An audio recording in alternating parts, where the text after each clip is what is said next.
कहानी का नाम 4 मूर्ख और एक दुल्हन, बंटवारे की आखिरी रात। गांव की एक पुरानी हवेली। ये कहानी है 4 भाइयों की, नहीं 4 मूर्ख भाइयों की, जो इतने खुदगर्ज थे कि अपनी माँ की चिता को भी 4 हिस्सों में बांटना चाहते थे। नाम थे हल्कू, बल्लू, चिंटू और गोलू। शादी में भी इनकी सोच वही थी, जो होगा बराबर में बांटना है। लेकिन इस बार शादी में जो आया वो बंट नहीं सकता था, क्योंकि वो एक दुल्हन थी। चारों भाई बैठकर मीटिंग करते हैं। हल्कू, दुल्हन आएगी तो काम भी करेगी, लेकिन हम चारों के हिस्से बराबर हों। बल्लू, सोच लो, अगर एक को ज्यादा प्यार मिला तो लड़ाई हो जाएगी। चिंटू, तो तय करो, दुल्हन हर दिन अलग अलग भाई के कमरे में रहेगी। गोलू, और हर भाई को हफ्ते में 2 दिन प्यार का अधिकार मिलेगा। हाँ, ये असल में हुआ।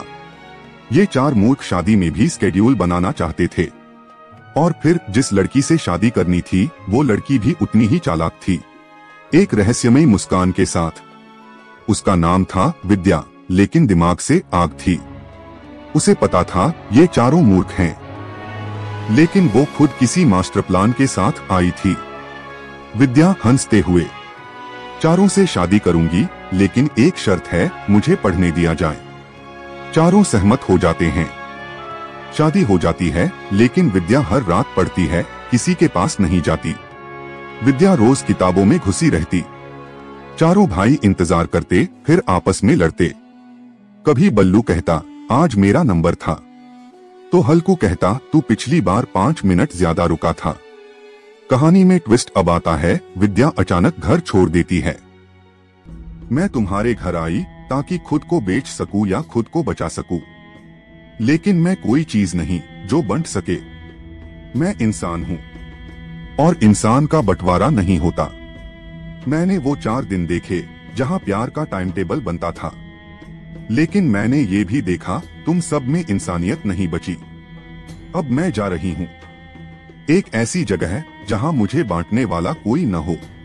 चारों भाई एक दूसरे की शक्ल तक नहीं देखना चाहते। घर में अब सन्नाटा है।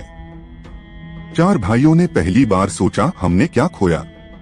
विद्या को नहीं, खुद को, और सबसे बड़ी बात, इज्जत को। द रियल ट्विस्ट, विद्या अब एक जज है।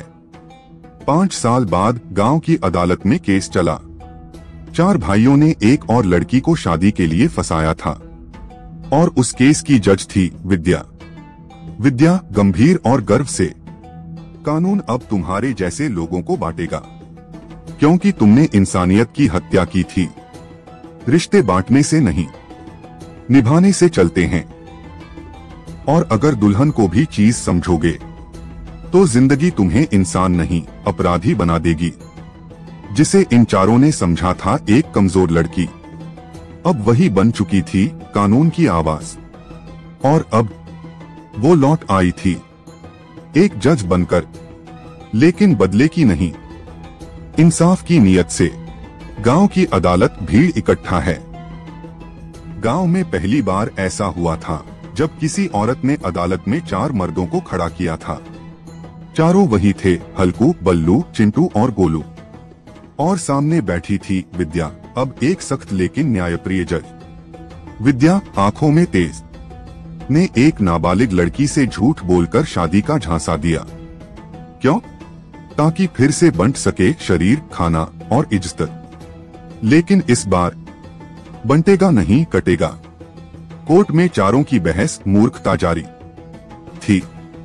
हल्कू कांपती आवाज में, हमने कुछ गलत नहीं किया जज साहिबा, हमने तो वही किया जो पहले किया था। विद्या, पहले मैंने माफ किया था, क्योंकि तब मैं कानून नहीं थी। अब मैं सिर्फ वो देख रही हूँ जो संविधान कहता है, और संविधान में मूर्खता की माफी नहीं होती। जब चारों भाइयों ने उसे छोड़ा था, उसने खुद को नहीं छोड़ा।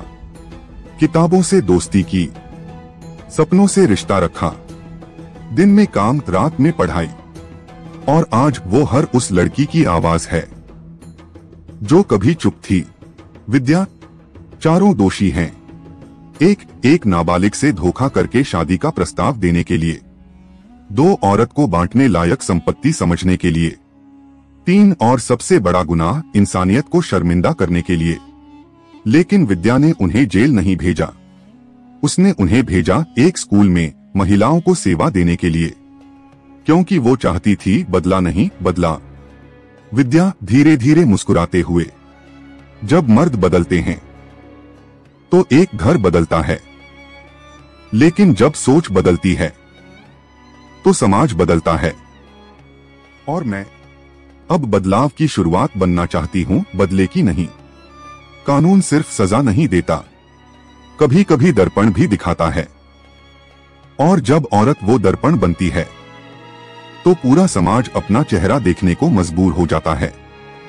ऐसी और कहानी देखने के लिए लिव्स ट्रू होराइजन हमारे चैनल को नहीं आप सभी की चैनल को सब्सक्राइब जरूर करना प्लीज। और अगली कहानी कौन से टॉपिक पर बना तो कमेंट नाउ। मिलते हैं कभी अगले वीडियो में। Bye bye family.